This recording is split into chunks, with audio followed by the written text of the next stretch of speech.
We'll do it on my... This meeting is being recorded.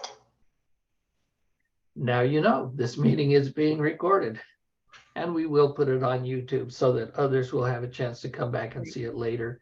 So if you would all go ahead and mute, we'll only let the presenter be the one who's not muted at a time. So the purpose of all of this is to promote books that are either published or upcoming. And I have an upcoming book.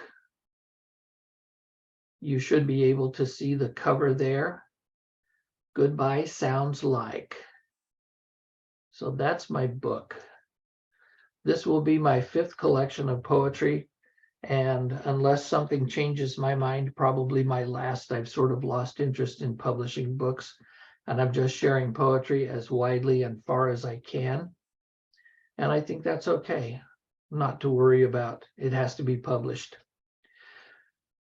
So this book is at the publishers now. As soon as I get receipt of 2 more blurbs, it will go to press, and I expect it out within the next month.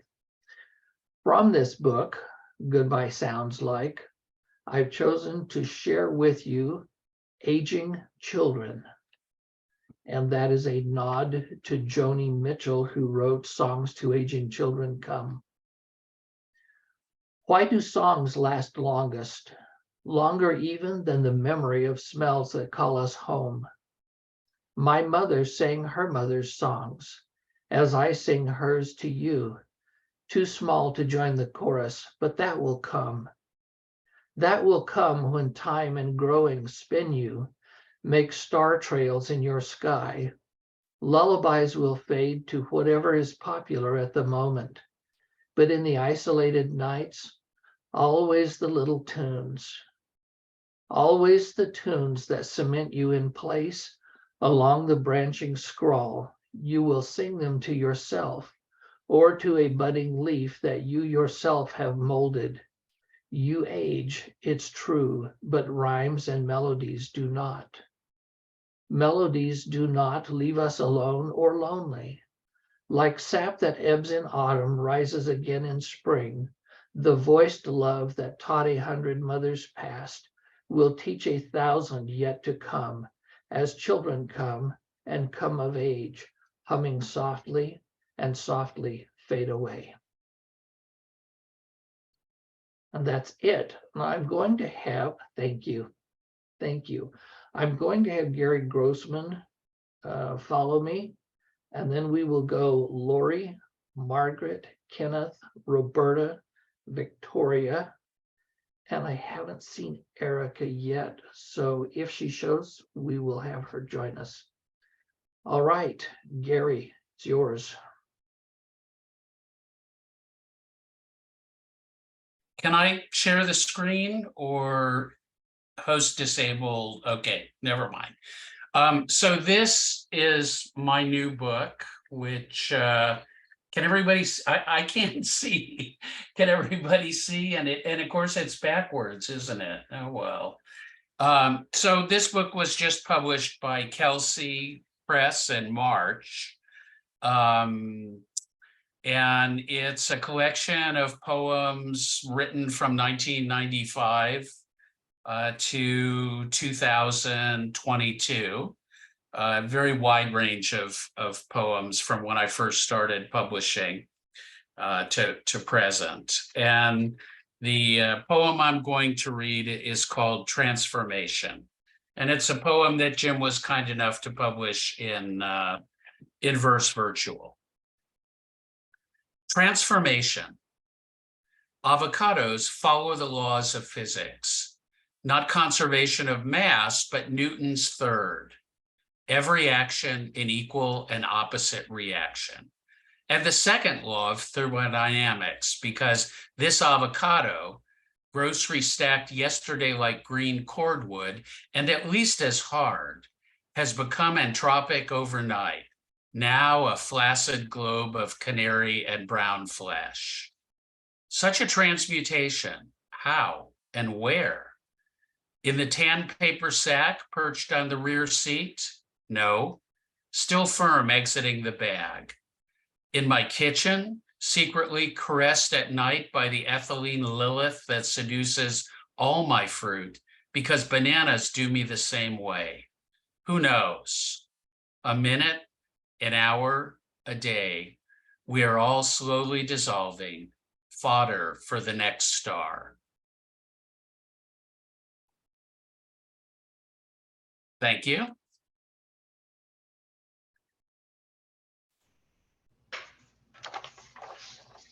Go ahead. Hi. Laurie. Yep. Yeah, go hi. ahead. Okay, hi everyone. It's really great to see faces that I know from all these Facebook poetry groups, Victoria and Joan and some of you others that I always comment on your poems, and now I see you, so that's kind of cool. And thank you, Jim, for this book party.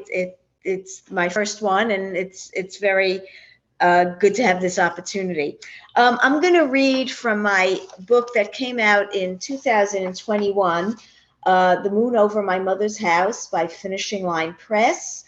And it is not my most recent book, but I think it's better than my most recent book. So my most recent book is Talking Me Off the Roof, and party. But I think this is a better book, so I'm going to read from this one. And I'm going to read a poem that was published in One Art magazine. And not only was it published there, but Mark, the editor of One Art, which I'm sure you all know One Art, Mark nominated it for a pushcart this year. So that was really exciting. It's called Anniversary Again. I don't know a love that does not chip away at the day-to-day of what couples us. Every act a creation, also an act of destruction. And memory is history's great reviser. The years pass, the regrets mount, but so does the shared light we both enjoy at sunset. And there's the song of the brown thrasher hidden in our magnolia tree. We strain to catch a glimpse before it flies. This memory, implanted on its wing spread, soaring away with a piece of what's been shared. Things we mark as love belong in no engraved setting, but seen in the dusting of gray hairs off the vanity, the sweeping of the dead palmetto bug from under the porch light, ripe pears in a bowl placed on the table, all marking the tart juice of our shared years. The days pass as starlings ignore the boundaries of the skyway. We remain together under the weight of every season, standing some days on a stark precipice, weaving stories into our own private landscape. All we let in under the presence of every necessary ripening thing, like these collected years. Thank you.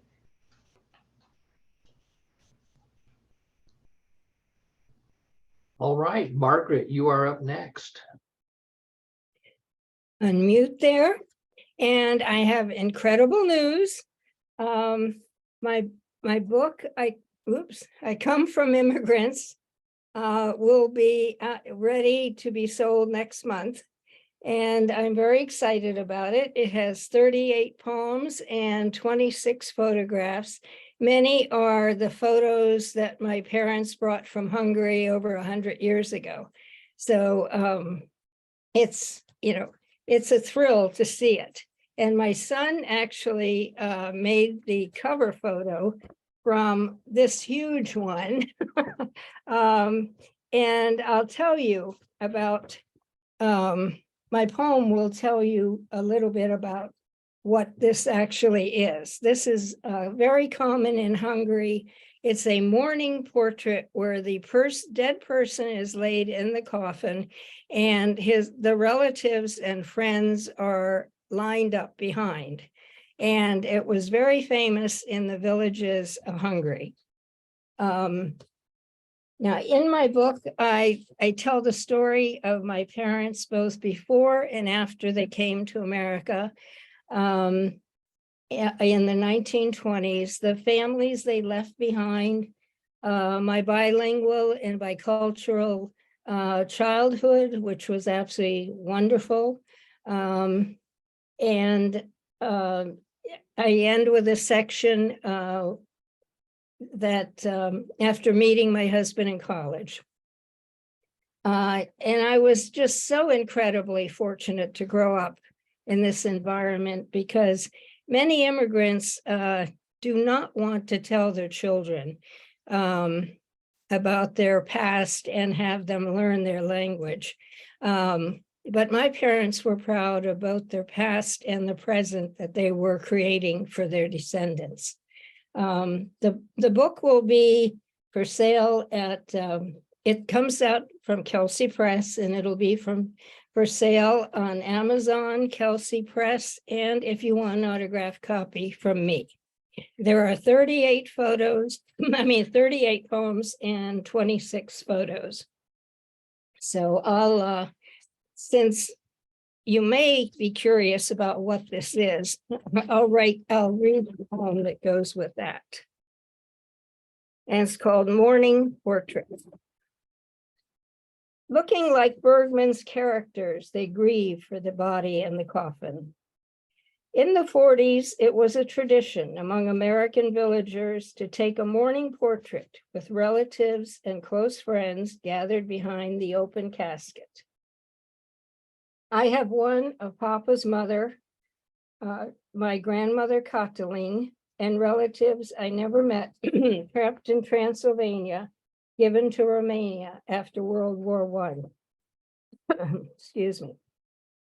Letters, not kisses or warm hugs, were how we exchanged longings for one another. Mine in English, hers in Hungarian, my parents as translators of our words of love. When grandmother was 76, a sepia tone morning photo arrived. A black babushka covered her hair amidst the mountains of white lace draped over her and the coffin. My father's sister Erzsi, dressed all in black, and brother János, who most resembled Papa, sat in the front row, the only two left at home. János wore a suit that looked vaguely familiar and was the only male wearing a regular tie. I remembered the boxes of used clothing hiding rows of printed paper currency that Mama sewed into the thick lining, because they easily passed through inspections at the stringent checkpoints in Romania. Unacquainted with most of Papa's clan, I scoured all the dejected faces for any resemblance of me. I found none in the expressions drooping with grief. Papa said I look like his mother. Many, many years later, Papa died suddenly of a massive heart attack. I wrote to tell relatives in Transylvania, the ones who might still be alive, but now spoke only Romanian. They hired an interpreter to write to me and asked why I sent no morning portrait. I wrote back, finding it hard to explain that we take no such photos in America, preferring to remember the dead as they lived. I never heard from my relatives again, making me feel as if I had robbed them of their due. 70 years later, I stare at the aging photo of my grandmother and grieving kith and kin and lament the loss of my Hungarian family. So this will be out in early June sometime, and it's filled with stories from their childhoods, their adulthoods, my childhood, you name it. My mother was a great storyteller, and you know, I'm so glad that I got a chance to use all those wonderful things that she told me. Excellent. Let me make two comments before we have Kenneth come up. Thank you for reminding us to put links in the chat. I do use those on the YouTube video under the comments there, so that people who listen to or watch this after the fact can see where to purchase books. And even in your case, Margaret, and in mine, we'll simply link to the publisher, and or I won't put personal emails up on the YouTube. Oh, you won't? No, you don't want your personal email on YouTube. Oh, on YouTube. Okay, but I can On put it on YouTube. this one, right? Yeah, you can certainly put it in here. That's not a problem. Thank you. And the other thing that I would like to say is, when Firestone Feinberg founded Verse Virtual, he started what he called a Verse Virtual library and invited, not demanded, just invited those who wished to do so to send him a copy of their book, particularly where they'd had a poem published by Verse Virtual that was in that book. And so he invited people to contribute to that. I continued that for some time, and then someone asked why we didn't just donate the entire library to a university where people could access it. I don't want to take that project on. I have at most maybe 70 or 80 books that have been donated by people from Verse Virtual. And I've been calling it a Verse Virtual library, and I have no problem loaning those books out if people want to check them out from me. It means that there's going to be a cost of postage getting them back and forth. But I've changed what I'm inviting, and that is contributions to the editor's library. And I will take that as a small contribution or a thank you for my efforts in keeping Verse Virtual alive.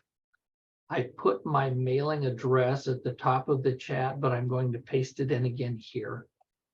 Well, you published this, Jim, this poem. It was a while ago. I know. With the photo also.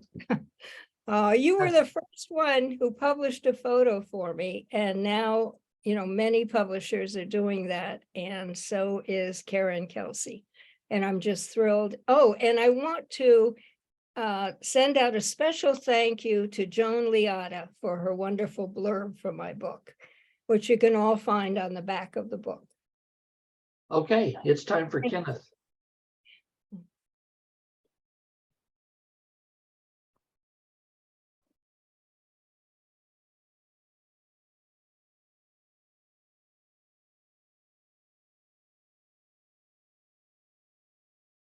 Kenneth,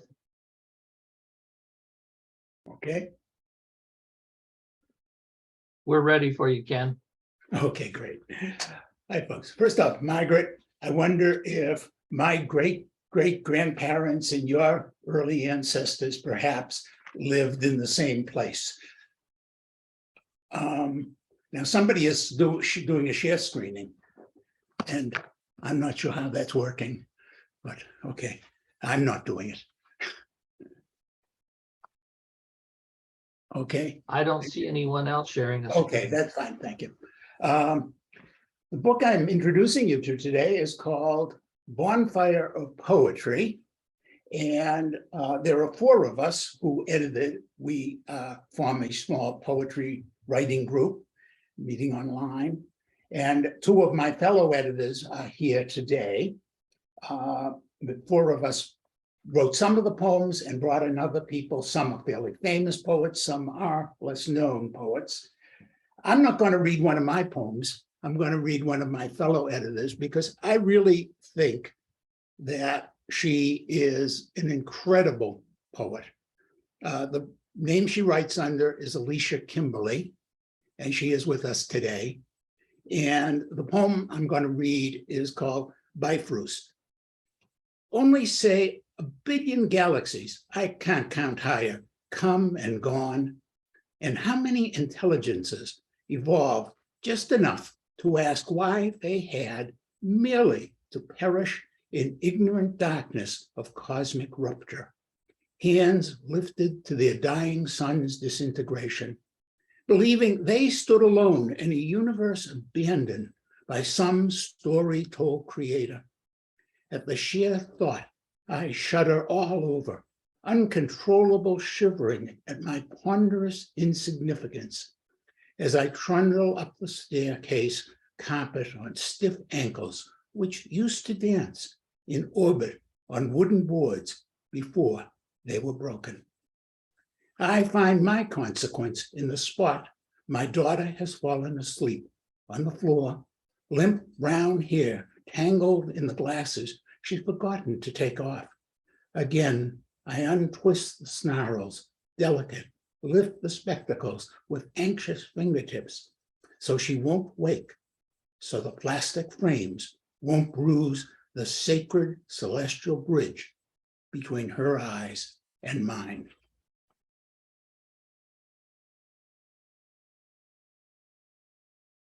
Excellent. Well, now I know who the second Kenneth Weene is. Yeah, not sure how that happened. I think that it's you, when you shared the invitation, because it's by registration, Right. your name is attached to it. Okay. But that's okay. We're going to go next to Roberta Schultz. Hi, this is my first time with this group, so I'm basically here to see how it's done and then to try to do it a little. This is my fourth chapbook. It is called Asking Price.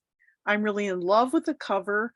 A very talented artist who does all the covers for Workhorse named Ron Davis did this cover, and I just really enjoy the fact that the shadow is not what's not in the painting. I love that. And he is also a poet, and his poet name is Up From Some Dirt. Just to give you an idea of Workhorse writers, it's a group of writers, a community of writers for working writers, basically. And that would mean, by the editor's definition, people who don't make their money largely for being writers. So there are a lot of people who do other things, and I'm hearing a lot of you do that as well here. But this is my favorite part of it. This is their little logo. As you can see, it is the rear end of a horse.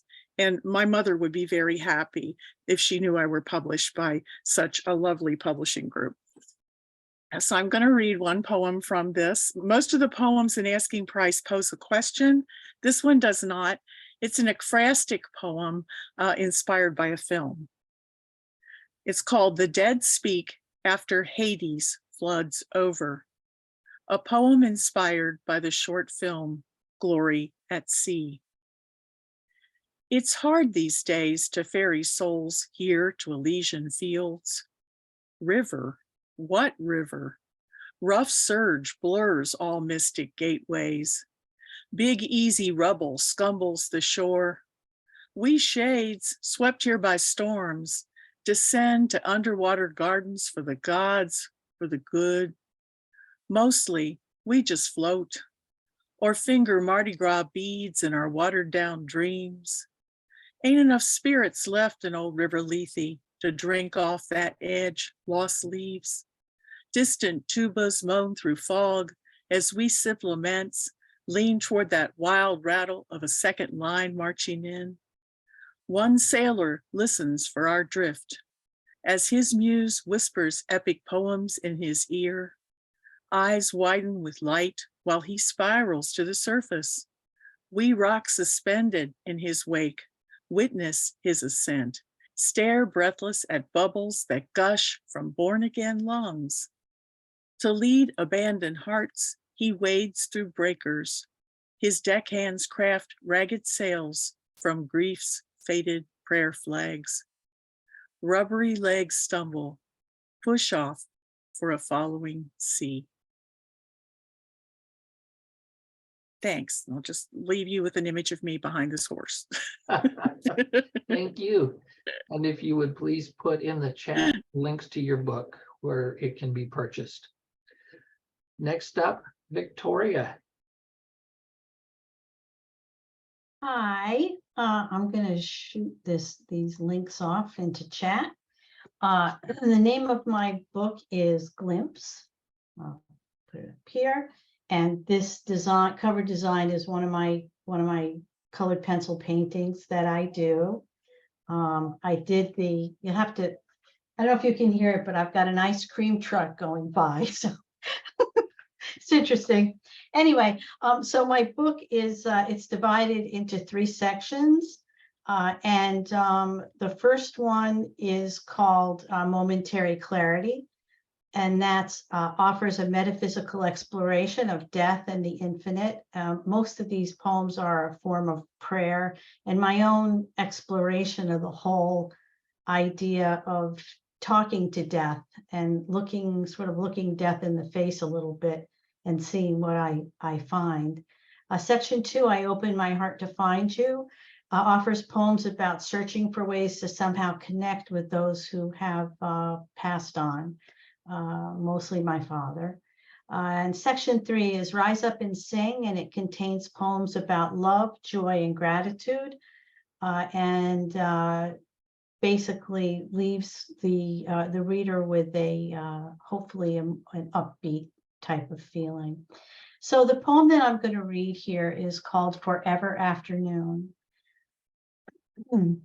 They gutted the place, covered all the walls with beige paint, stripped it clean of personality, of his books, his cane, his art, his empty bed, his old torn chinos, his shoes, the daily singing sound of him vibrating in the walls and floors. They updated the crumbling fireplace that kept him warm for a week when a bad snowstorm hit, and the mantel where he kept pictures of his descendants and all the framed spirits waiting patiently for his arrival. They ripped out the cluttered attic that held 40 years of dusty, forgotten souvenirs and installed a second story with blank rectangular eyes, removed a wall to expand the tiny kitchen, fixed the creaky, sagging stairs descending to the basement, replaced the rusting, clanking, oil-guzzling furnace. No one sees him when he walks down the hill to the town, where he watches the boats come and go in the harbor, taps his foot when summer bands play jazz in the gazebo, cheers among the parade crowds on Memorial Day. If you don't believe me, enter the old man's address into Google Maps. You will see his house the way it used to be, on a day with a perfect balance of sun and clouds, and his blurry ghost, who for the moment is asleep in his chair on the front lawn. I have rowed along the digital river and approached his little house many times, stood in front of him as he slept in his forever afternoon, listened to the familiar wind in the trees, smelled the roses and daylilies he planted along his driveway, watched the flag beside the front door lifting gently, leaned on the split rail fence holding up his tomato plants. I have quietly called his name in futile longing to go home again, to walk up the uneven brick path in need of repair, to reach out and give his warm shoulder a little nudge, wake him from his long, long golden nap.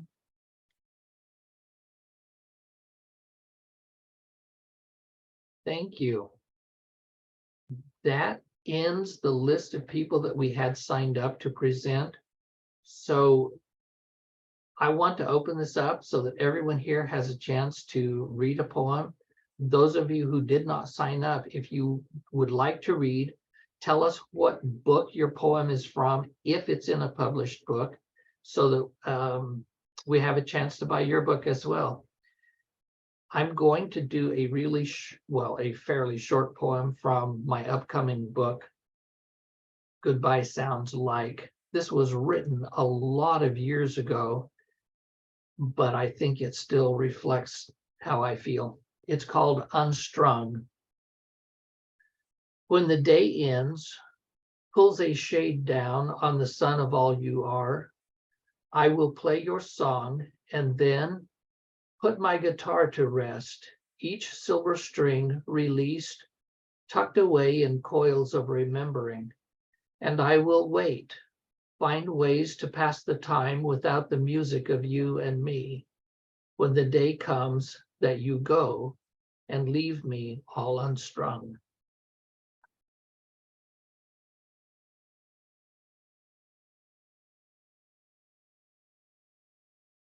All right. Joan, go for it. Round two then? We are in round two.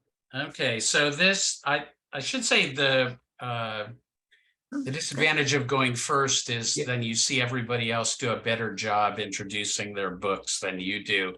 Gary, My book contains a variety of poems, mostly personal kind of family poems about my kids, my wife, and then the second theme is nature poems. So that first poem was kind of a life poem.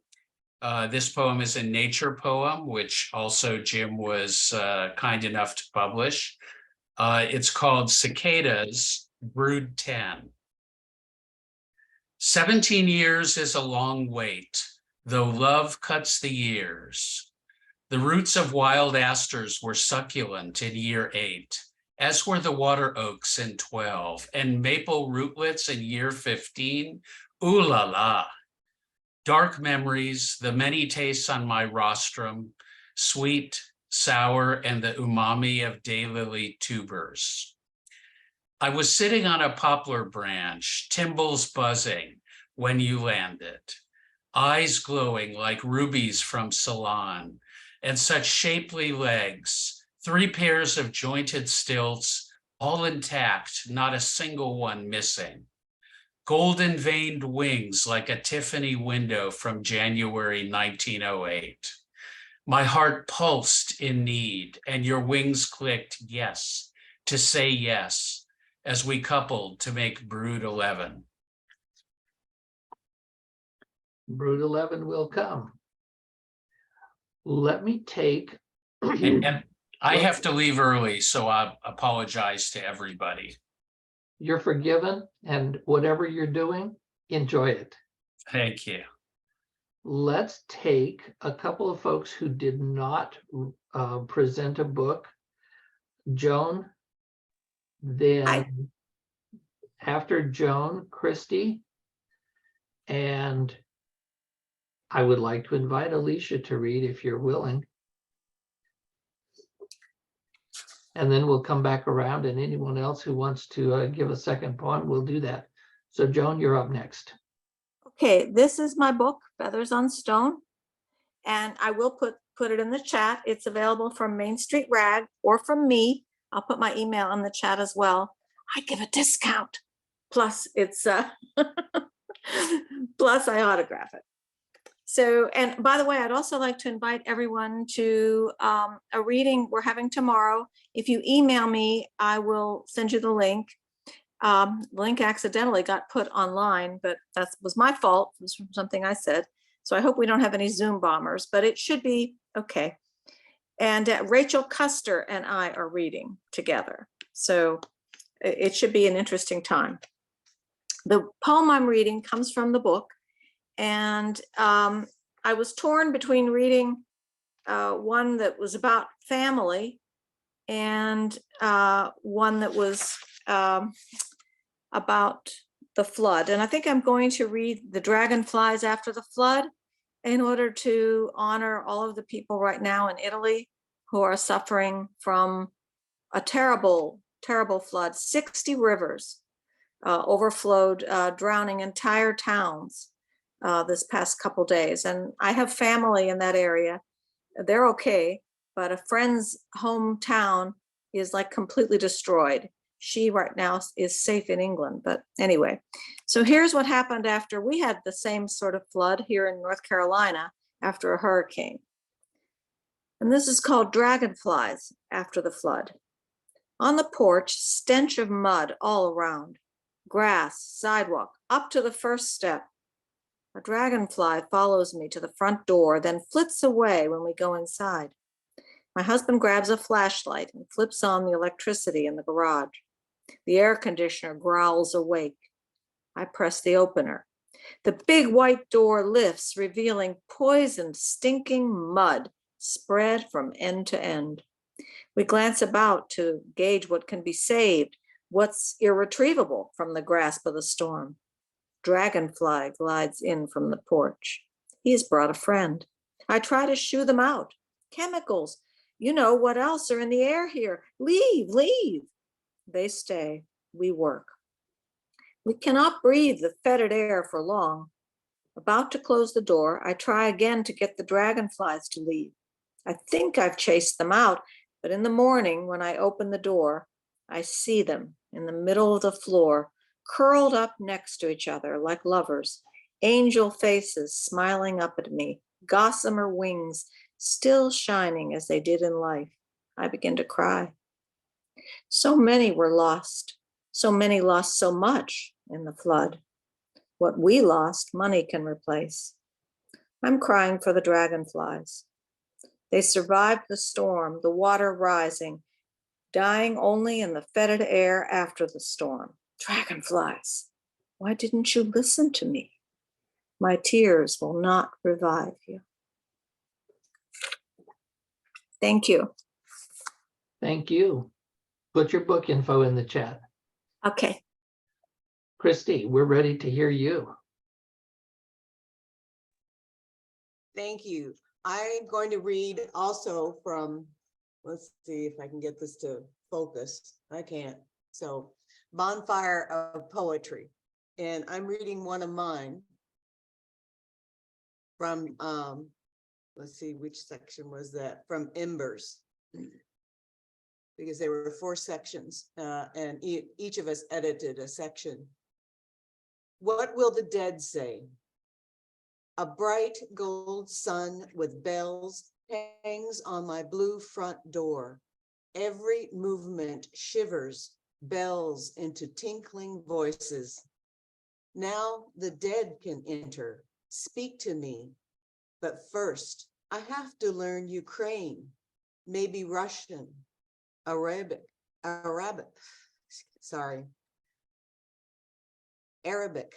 and Congolese as well. They will speak slow, stumble-tongued, because languages are fading from memory. Their new life stories we may not understand.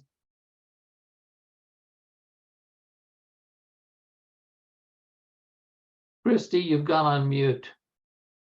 I'm sorry, my cat's foot got on the microphone.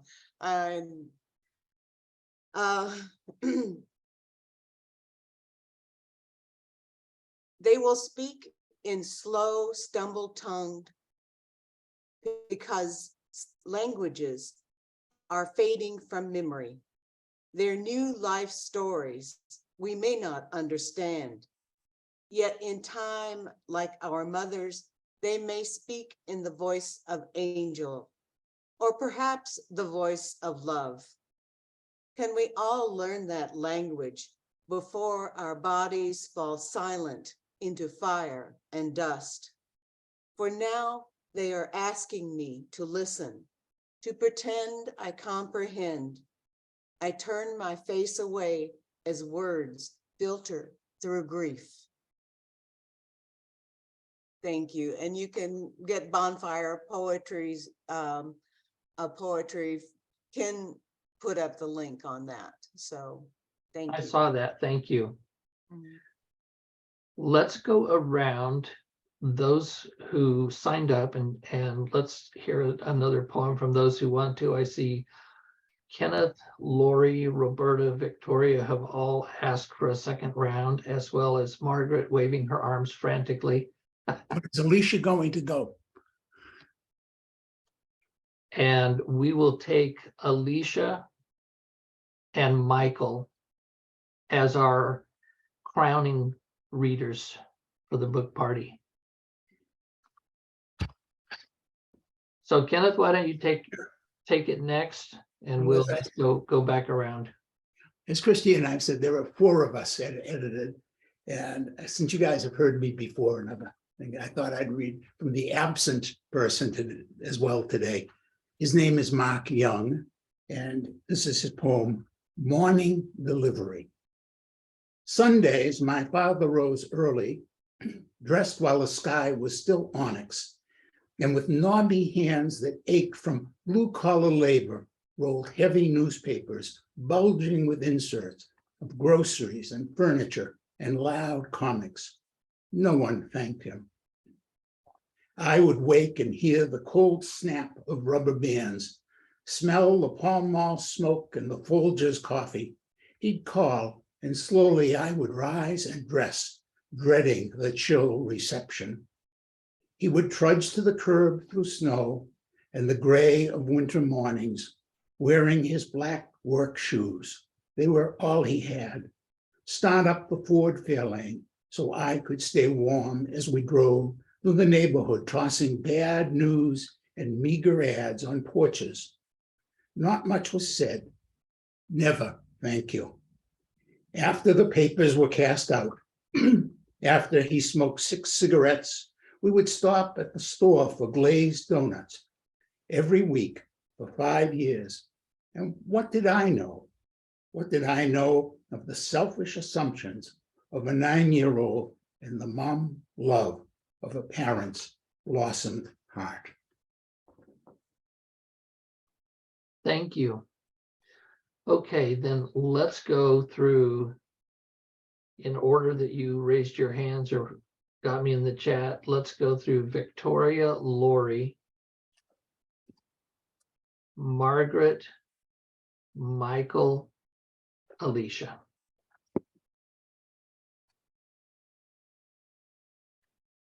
All right. This poem is also in Glimpse, and it's called Stadium Gods. I hear heaven is full of ethereal beings watching over the edge of their stadium balcony, tossing fistfuls of diamonds across the universe, glittering like promises, like offerings for the turning worlds below. It is said that when they all cry, it rains, and when they all sigh, the wind blows. Is that thunder? Or are they all pounding their feet, urging me to do better, cheer up and believe? Now they are all holding candles bright as lightning, swaying in their golden thrones like a wave, illuminating the sky below their feet. So very far below in their so very far above in their soaring balcony, all of them looking forward, not down, I sometimes fear, clapping their shimmering wings for some glowing star god, bits of feathers twirling down like snow.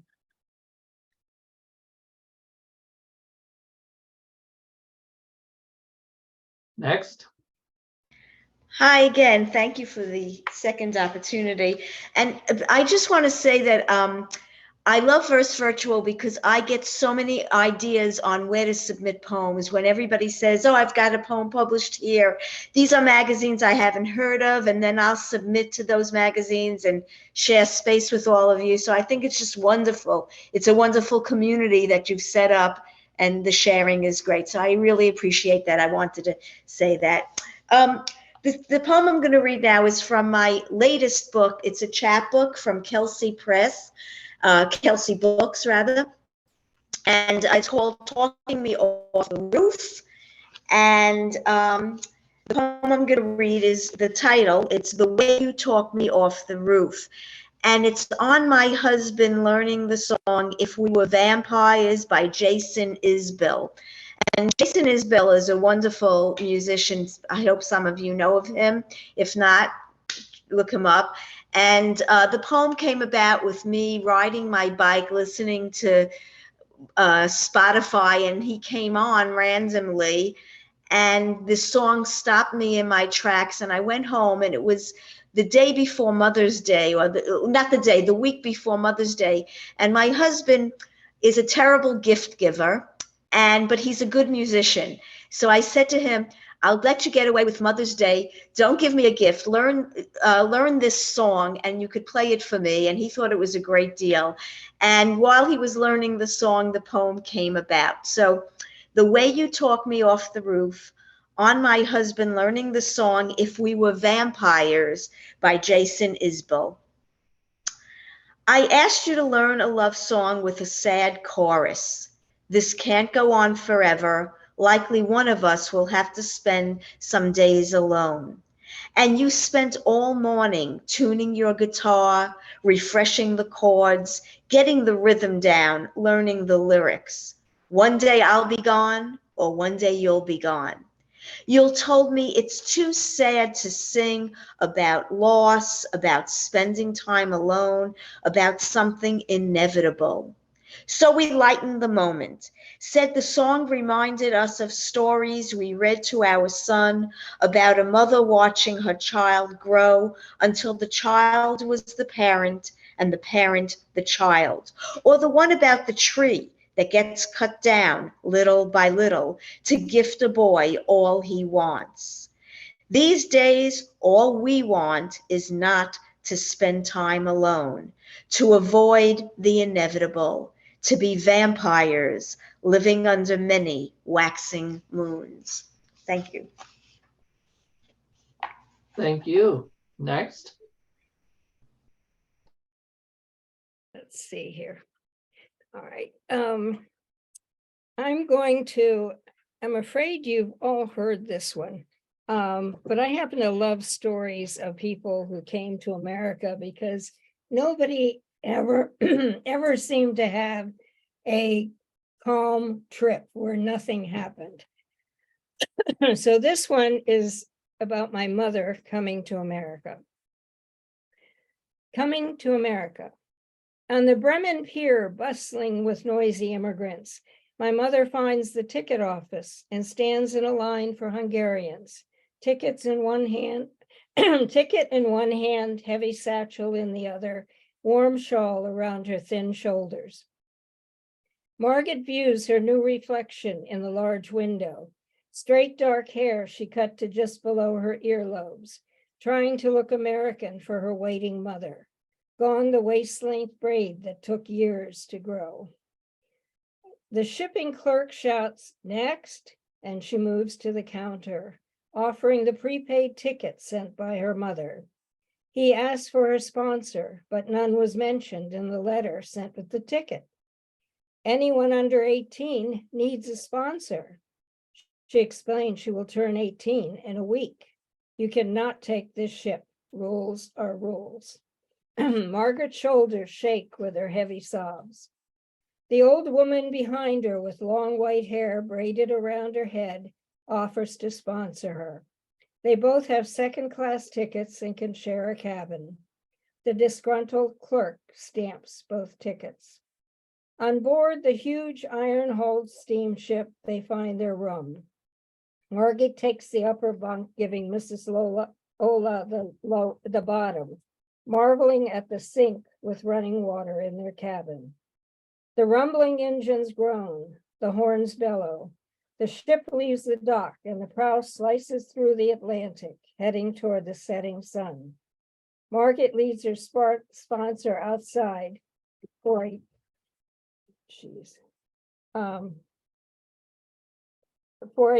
final glance.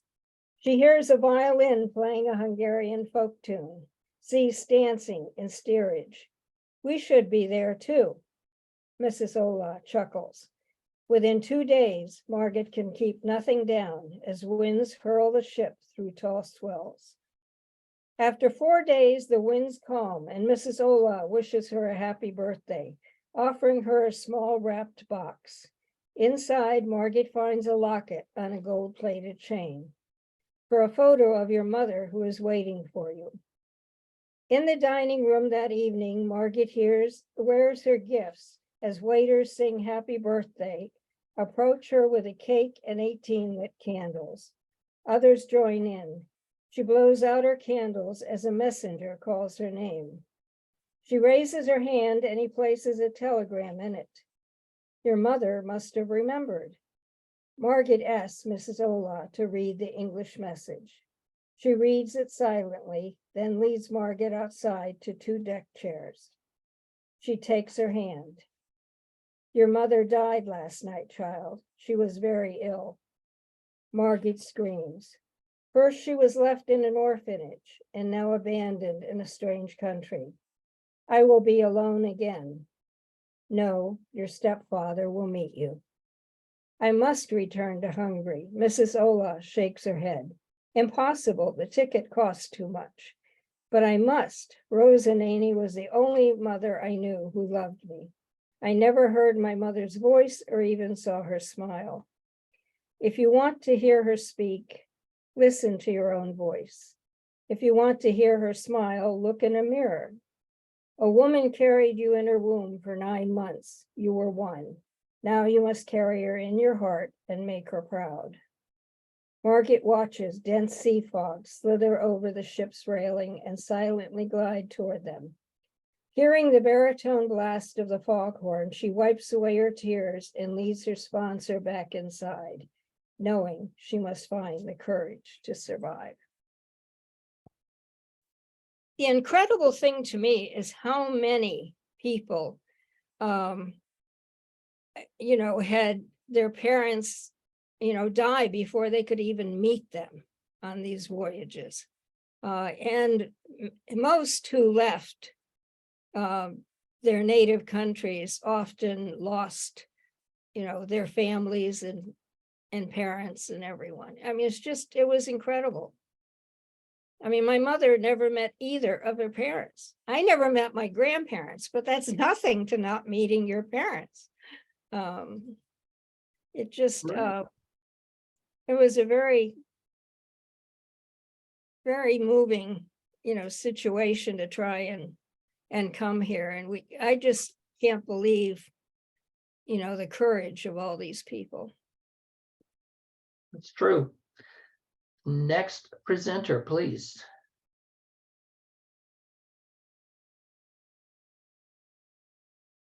Did you name someone after me, Jim?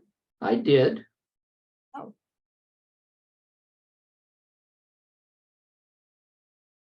It should either be Michael or Alicia. I think it was Michael next.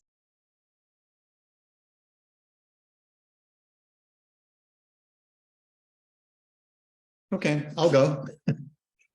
This is my book that was published in 2022 last year, Jack Pays a Visit. And the poems are centered around my uncle, Jack, who was an immigrant. He immigrated from Tabriz, Iran. And he and my aunt and my parents and I lived in the same apartment in the Bronx with my grandparents, who are immigrants from Armenia. And I used to follow Jack around the apartment when I was about 3 years old, and he'd go and he'd work on he'd type on his typewriter, this old black Remington typewriter, and I'd sit in his lap and I'd pound the keys and interrupt him. And he'd always say later on that he was the reason that I became a writer. He was a very prolific fiction writer, but wrote almost exclusively in Armenian. So fortunately, I have some of his books that were translated. So this is the title poem from the book, Jack Pays a Visit, and it's actually appears near the end of the book. Jack Pays a Visit. Sitting in a coffee shop, I noticed out of the corner of my eye my uncle's reflection in the window. He raises his thick gray eyebrows and mouths the word, "So." That's when I remember he's been dead for 20 years. I close my eyes and hope he'll go away. But when I look again, he's sitting across the table and tells me he's haunted by the ghosts of Persian poets and forgotten deities. In ancient times, even after death, poets and heralds wandered from town to town, reciting the deeds of heroes and the cruelties of the gods. Don't write about the dead, I hear him say just before it disappears. His advice too late. He's been haunting my poems for years. My uncle always said he preferred symbols instead of words. The tiger's orange gaze, the tongues of stars, the hunger of the rain. Thank you. Good. And if you put And thank you, Jim, for this hosting this party. I haven't been in a while, but it's great to see all these faces and people that are connected to Verse Ritual. Thanks again. It is. Drop a link to your book in the chat. All right. I think we're finally down to Alicia. Okay, thank you. I guess I will also read out of Bonfire Poetry. It's what I have in front of me, and I think I will spoil the ending by reading the last poem in it, which is by me. It's called Psalm 23. In my day clothes, I fell asleep to sirens, grimy like the water I was baptized in. I have never been clean, not really. I didn't press the petals of that night in a book. I raked them with the compost so the memory would tear at the edges, riddle with mothhole mildew, disintegrate if I ever tried to pick it up, to trace the illustrations with bitten fingernails, to read the story back to myself. All I can hear is dry ash leaves wind skidding the pavement out the open window. All I feel is the dark. Only the hands linger, blurred, dreamlike. I can no longer count them, but I know there were more thumbs than buttons on my sweater. Heavy, solid, and brown like brass, they still flatten me, face down. I feel some nights that there is no shepherd in this Sun Valley. The slow and the weak are picked off by wolf lions and shotguns. The ones who wander in the storm drown themselves in rain. Little girls' cups runneth over while they're held to soot-stained mattresses. The weight of the cross swinging hope from their the weight from the cross swinging hope from the ends of their necklaces.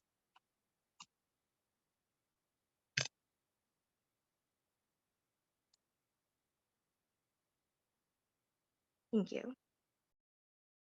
Thank you to all of you. I'm going to stop the recording.